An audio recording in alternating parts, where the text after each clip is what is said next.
ce qui peut apparaître comme un incroyable paradoxe.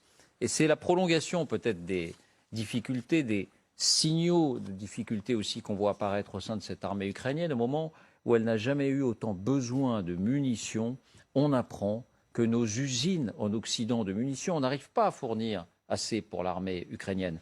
Eh bien, on apprend que nos usines sont loin de tourner à plein. Elles ne tournent pas à plein régime.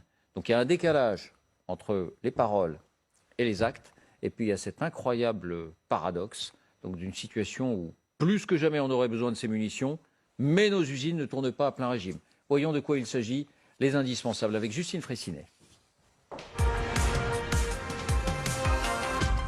Bonsoir Justine. Bonsoir David, bonsoir à tous. D'abord, fixons bien les choses. Quels sont ces besoins de l'armée ukrainienne? Combien l'armée ukrainienne tire-t-elle d'obus? Prenons l'exemple des obus. Combien tire-t-elle d'obus par jour? Eh bien, en ce moment, sur les 750 km de front, l'armée ukrainienne tire chaque jour entre 6 000 et 7 000 obus, chiffre fourni par des hauts responsables américains. Petit calcul, cela représente autour de 200 000 obus par mois. C'est énorme, aucun conflit récent n'a englouti de telles quantités de munitions. Face à cela, que représente aujourd'hui la production des pays occidentaux?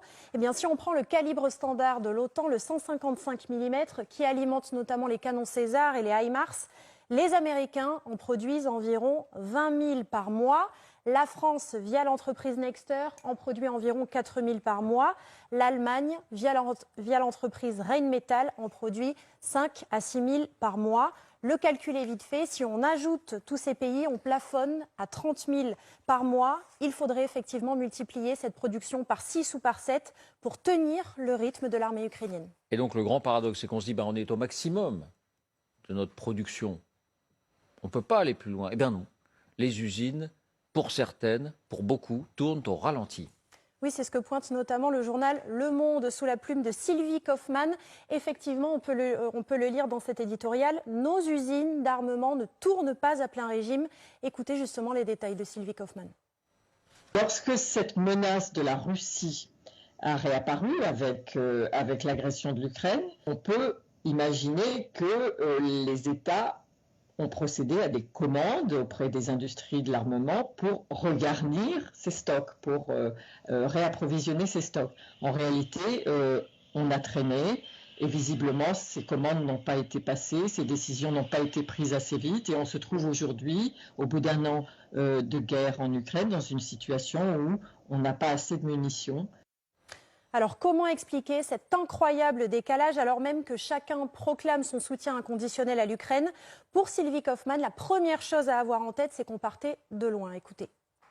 Pendant 30 ans, on va voir ces budgets militaires qui diminuent et puis donc les stocks, un programme systématique de réduction aussi des stocks d'équipements et de munitions des armées un peu partout en Europe. Illustration avec l'usine de Vernet-Caron à Saint-Étienne qui produit notamment des munitions de petit calibre. Pour le moment, elle n'est qu'à 50% de ses capacités. La production doit doubler d'ici l'année prochaine. Cet autre fabricant également, le français Eurenco, qui produit des explosifs indispensables pour des obus. Il ne produit actuellement que 50% de ce que demandent ses clients. Et puis un focus particulier sur Nexter, le fabricant des fameux canons César et des obus de 155 mm qui vont avec.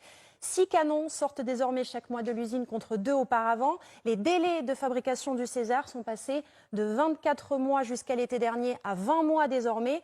Mais certains spécialistes que l'on a interrogés avancent que l'objectif est de 12 mois.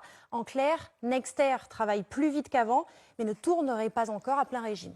Alors on comprend bien, et notamment quand on écoute Sylvie Kaufmann, qu'on n'était pas forcément préparé à ces situations. Mais la guerre dure depuis un an, presque un an. Alors pourquoi depuis lors, l'accélération ne s'est pas produite si on a, encore une fois, des capacités? Bien, effectivement, on a entendu beaucoup de déclarations, notamment Josep Borrell, chef de la diplomatie européenne. C'était au mois de mai.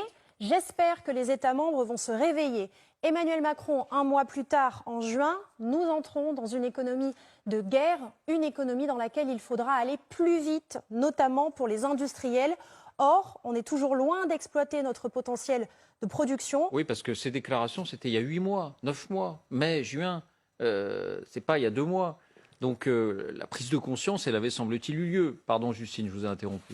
Exactement, et vous allez entendre un autre observateur du conflit, Yves Bourdillon, journaliste aux Échos. Selon lui, les Européens n'ont pas bien compris le conflit, ils n'ont pas compris qu'on était dans une guerre de haute intensité, ils n'ont pas compris qu'on était dans une guerre d'artillerie. Écoutez-le. On n'était pas vraiment sur de l'artillerie avec des milliers d'obus de petits calibres tirés chaque jour. Donc là, effectivement, les stratèges n'ont pas anticipé cette phase-là particulière du conflit. En revanche, selon lui, Londres et Washington ont davantage anticipé. Écoutez-le. On voit bien depuis le début que Londres et Washington sont en avant sur à la fois son évaluation de la détermination du Kremlin et sur la fourniture d'armes. Les premiers batteries de missiles vraiment très performants ont été fournis par les États-Unis. Les missiles anti-chars, anti-hélicos étaient fournis par les États-Unis et le Royaume-Uni. Donc la France et l'Allemagne en septembre n'étaient pas encore convaincus de la nécessité d'accélérer. Et effectivement, les États-Unis ont triplé leur production d'obus, 93 000 par an avant la guerre, 240 000 par an désormais. Et ils ont également triplé leur production de missiles Stinger. Ils en produisaient avant la guerre 100 par an. Ils en produisent désormais environ 350. Merci Justine. Est-ce que quelqu'un a une explication sur ce plateau à cet étonnant paradoxe ? Parce que